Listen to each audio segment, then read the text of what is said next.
थोडे दिवस थांब, भाव उतरतील, मग घे हा डायलॉग। आणि हा डायलॉग मारणारा एकाच वेळी आठवण्याचे ठिकाण म्हणजे ज्वेलर शॉप, म्हणजे सोनाराचे दुकान।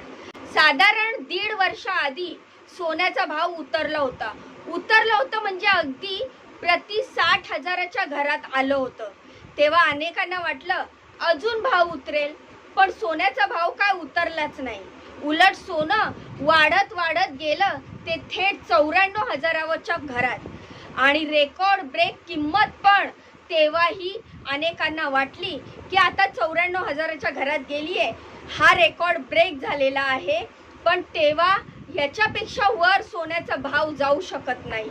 पण मग सोनं ऐकण्याच्या पलीकडेच गेलं आणि जिथे 1 लाख रुपयाचा टप्पा पार करणं अवघड वाटत होतं, तिथे सोन्याने प्रति तोळा 1,01,000 रुपये एवढा भाव झाला।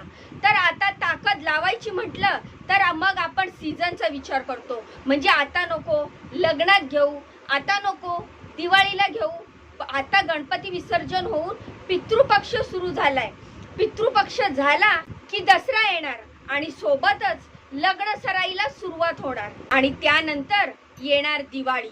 पण दिवाळी म्हणजे सोनं खरेदीचं लागोपाठ हे 3 सीझन आणि याच 3 सीझनच्या पार्श्वभूमीवर चर्चा आहे, सोनं दिवाळीपर्यंत 1.5 लाखावर जाणार का?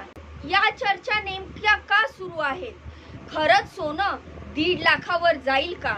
आणि सोन्याचा भाव असाच वाढत जाणार का? सोनं खरेदी करणं आपल्या सर्वसामान्य लोकांना परवडणार आहे का?